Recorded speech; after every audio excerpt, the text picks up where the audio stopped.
Welcome to the Clean Library Podcast, where content meets conscience. We believe there are millions of you readers out there desperately searching for a better way to find clean content.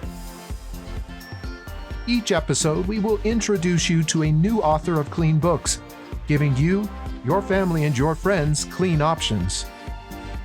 Hello, and welcome back to the Clean Library Podcast. This is our final episode of Season 1. We're very excited to do a recap of the season, talk about the things that we've learned. It's been a great experience for us as hosts and hopefully for the authors as well. So we wanted to dive into that. But as you know, if you've been listening, the first thing we always do is the two truths and a lie. And so we need to go over the final score, as much as I don't want to. So here's Steve, our scorekeeper.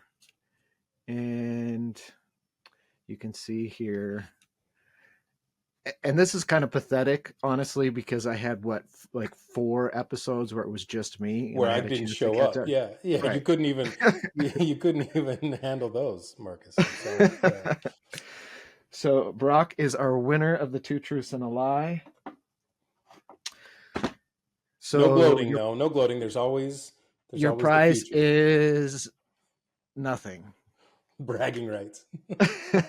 Bragging little rights those are, yeah. Until next season when we start over again and I figure out a different strategy, I guess. So I wanted to kind of just talk about the things that we learned, recap, because we did 36 authors or narrators. We had a narrator thrown in there. So we talked to a lot of different authors from around the country. Internationally, we talked to authors from different countries, and I learned something new from each of them. They all had great insight. But one thing I think that I knew beforehand, but it really drove it home for me, was just the quality of indie books. And we talked to some who were traditionally published, but the majority of the people we talked to were published, self-published, indie published, and there was just a lot of thoughtfulness and hard work and quality that goes into those books. And I'm afraid we're not finding out about them. The readers just don't know they exist because they're not sitting on that front table when you walk into a bookstore or on the homepage when you log into Amazon, because they're indie.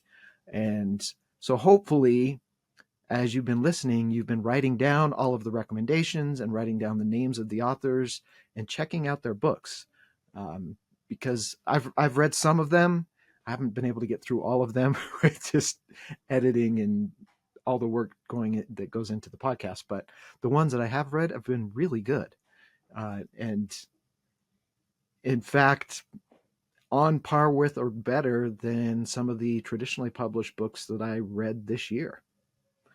I don't know, Brock, if you had that same experience. Yeah, absolutely. In fact, I love that you mentioned that. That's part of what I recognize too, is the quality that comes out from, so many authors that so many people know very little about, right? And really, what's stuck out to me too, that's part of that, I think, is that comes from the passion that all of these people had. I kind of always knew. I'm not an author myself. I think everybody knows that at this point, but knew that obviously it's to some extent it's a passion project that you take on, right? And it comes from a deep place. But to hear everyone express that, and then to see that come forward through our discussions, and then certainly it shows in the quality of the books that are being written, especially by this whole lesser known group of independent authors are putting just great material. And I like you, I didn't get a chance to read all of them, but I did read some, and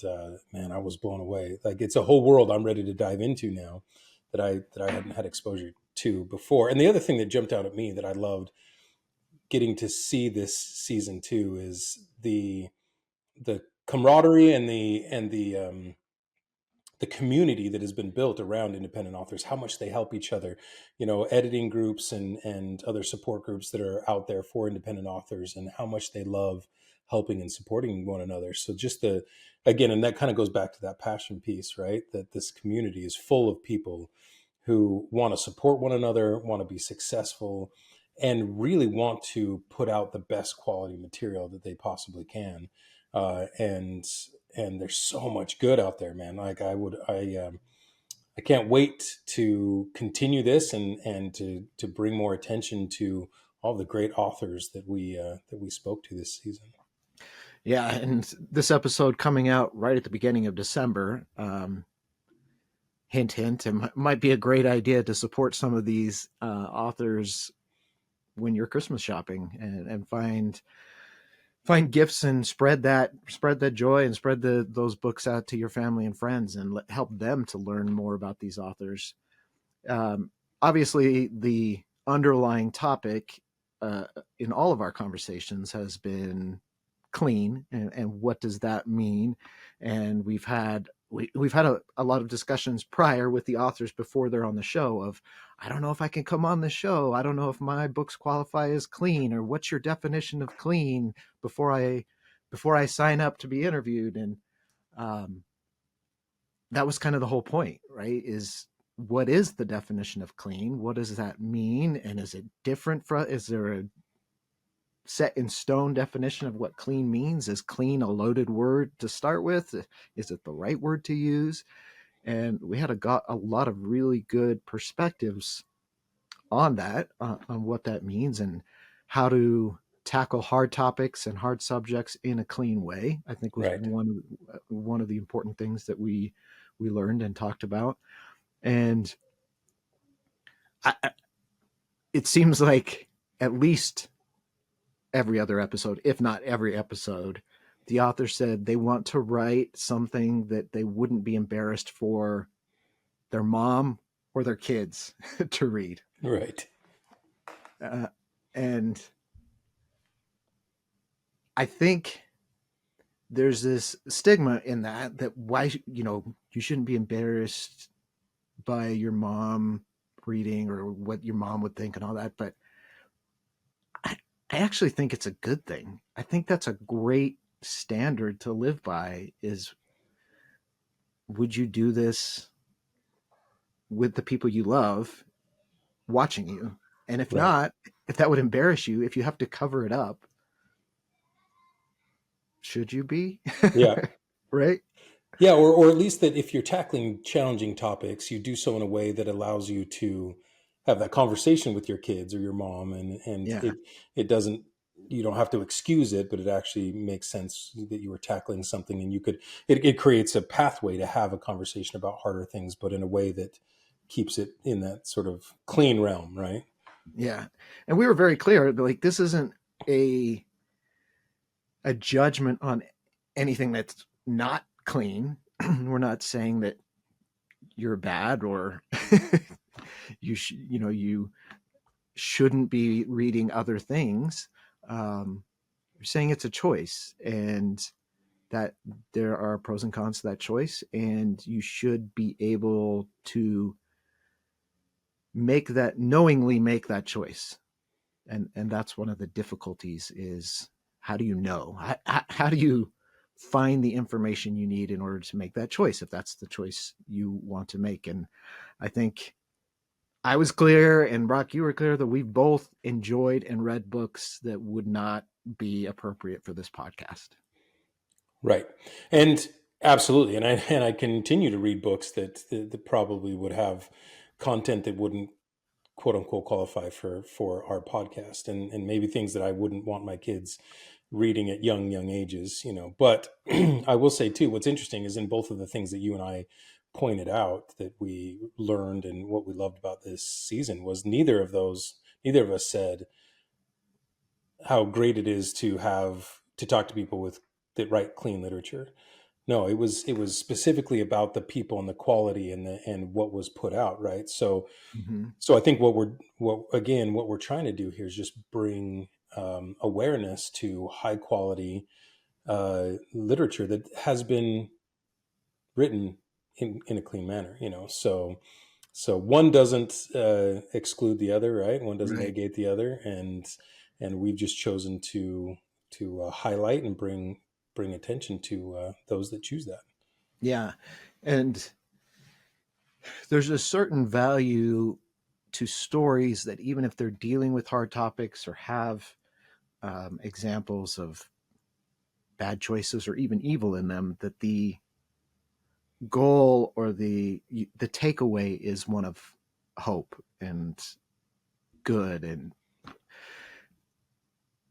I think as I've gone through this year with the podcast, I've become more aware of that, and watching movies or reading other books, that if I walk away from one and say, you know what, this, yeah, maybe there weren't any swear words or any violence in this, but I didn't walk away feeling like I want to be like this person, or I want to emulate, or I want my kids to watch this movie because this is motivational. Then I have much less interest in the story. Right. I just walk away saying, you know what, that's, I don't want a story where every single person in that world is mean or ignorant or a bully. Yeah, I think we're better than that. I think we're inherently good and want to help the people around us and do good and strive for good. And I think you can have a book with a difficult story and maybe even some content in it that still gets you to that end place, that's still hopeful and motivational.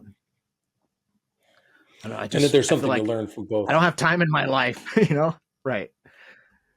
Yeah. I don't have No, time in my totally. life to fill it with depressing stuff. That there's something to learn from both the protagonist and the antagonist, right? And this goes back to, I think, in your point, that also clean or not clean, neither of those sort of labels equates to quality, right? Or to a well-written story, or whatever the case might be. And we don't mean to imply that at all. It's simply, again, just a choice in one way or the other. There's you have compelling stories that teach us amazing things in both. I think it's just which draws, which are you drawn to more. But to your point, ultimately what we want to find are the stories, that are told where there's something to learn, like you said, and there's some light at the end of it, also something that helps us want to be better and grow as a person in general. So Yeah, and I mean, I've heard the argument that life doesn't always have a happy ending, so art shouldn't as well. And I don't know. The older I get, the more I think I want to read a story with a happy ending, even if it's a tough story, or even if it's sad. A hopeful ending, just because, for that exact same reason, life isn't can be hard and not have happy endings. So why would I want my entertainment to mimic that? right. Maybe that should be another season we do, is definition of happy, because I think that's a broad spectrum too, right? That from, you can pull some level of happiness or joy from a lot of different stories, even if they aren't sunshine and rainbows and unicorns all the way through, right? There's a way to weave that in. And to your point, the older I get, the more I need just joy and contentment and being present, right? And there's so many things that try to pull us away from that now. Yeah, and having seen firsthand a lot of evil in this world, I don't need to fill my entertainment time with that as well. Enough real world stuff, sure.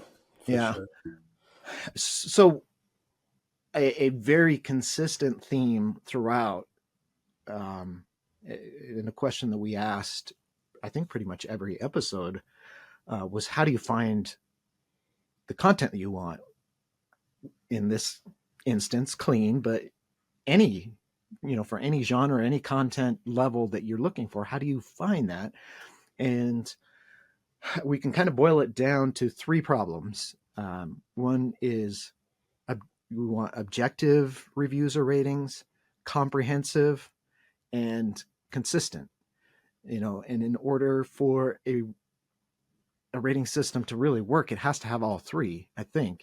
And that, from everyone we've asked, that doesn't exist. It just, there's nothing out there with all three. I mean, you've got Amazon or Goodreads that are comprehensive because they have a ton, a ton of books in there. Pretty much every book in their library has some reviews, but the reviews aren't consistent because they're very much the personal, subjective opinion of the person writing it. Some of them are one sentence, some of them are 5 paragraphs, some of them are just stars. So you don't have the consistency, and they're certainly not objective because No, most of their ratings opinion. are how much they enjoyed the book, more about how Right. much they enjoyed the book than really what are the contents of the book, right? Yeah, right. And even Amazon, who define what 3 stars and 4 stars and 5 stars is supposed to mean, people don't even follow Amazon's own Right. definitions Yeah. when rating on Amazon. 5 is supposed to be the greatest book you've ever read, and you would shout from the rooftops for everyone to read it. And it's, as a default, become, if you enjoyed it, it's a 5, which is not what it was meant to be. So now it's to the point where if it's not a 5, people don't read it. And well, no, 5 is supposed to be the superstar. 3 is supposed to be this is a good book, you should read it. Right. By Amazon's own definition, but it's just not what it is anymore. So even reading someone's review, you don't know, are they using their own definition? Are they using Amazon's definition? Are they using, what do these stars even mean? And it's almost impossible to tell. And then we found, we searched for rating sites, and we found some small ones, and they were consistent because they had a rubric of what they were looking for, but they weren't comprehensive because they were all human based, and they only had, a few people contributing. So they'd have like 100 books, Right. out of the billions of books in the world. So not very useful there unless you want one of those specific books. And consistency, we found others that were rating one book 13 plus and then another book 13 plus that had wildly different levels of content in it. And I think we mentioned some of those during the course of the season. So Yep. yeah, so in order for a rating system to be effective, it's got to have those 3 things. It's got to be objective, comprehensive, and consistent. So the industry has a major gap in this area, and that has become absolutely clear, right, across everything Mm-hmm. that you just shared. So, Oh. because we're gluttons for punishment, we decided to fill that gap. So this is our kind of pre-announcement. Our more formal announcement will be coming soon, so we're really excited about it. We've decided to tackle this challenge in a way where we can have all 3. Our system will have all 3. It'll be objective. Every book will be rated in the same way, using the same metrics and the same rubric, comprehensive. So we'll get the largest library possible that'll be continually filled and grown, and then consistent so that rating for book A is going to be the same as rating for book B, and you can compare the 2. So big job, but we're not quite ready to tell you how, but we figured out a way to get there. And we've put a lot of work into this, like you said, and we're very excited about what we're going to be releasing. And we want to be very clear that this is a rating system that we want to become what is the industry standard for this stuff. So we're gonna be driving that, and the quality should be apparent in when we're able to share more. But that also, again, this is aside from the clean library. This is an objective resource to be provided for ratings and reviews to a certain extent, and extensive ability to search for whatever desired content that you want. So again, we Right. don't want to share too much, but I want to separate this from, it's not just a clean, it is Yes. a resource for everyone to go to find and have detailed and clear um, filter capabilities and search capabilities for the books you want. Yeah. You want spicy, you'll be able to find it here. You want clean, you'll be able to find it here, and anything in between. Um, the point is, every book will be rated in this objective, consistent way, so that you'll know exactly what you're getting when you choose that book, content Exactly. wise. Even better than the Motion Picture Association does, or in TV ratings. I think we're going to be able to get more granular and more specific for what you're able to find. So absolutely stay tuned. Yes, absolutely. And if you would like to be a beta tester or be a part of some, I'm losing the word, Focus the group sessions focus and groups, surveys. Yeah. Yeah. surveys, focus group sessions, you can sign up at the link below. The first link is the initial survey, but at the end of that, you can put your email address in and signify whether you're interested in being a part of focus groups, early access, all that. So if this is something that you're interested in, check the link in the show description to go to that initial survey. It should take 5 minutes at most. And Right. take what we've built so far and direct us in a way that you guys want us to go, so we can build the best product possible. And the great thing about our system is that it will automatically grow and be fine-tuned the way that our users like to use it. Right. Absolutely. So that's pretty exciting. That's something that we've been working really hard with the goal of being able to announce that for this final episode, and we made it. We got there. So we're super excited about this. So look forward to that. Check that link.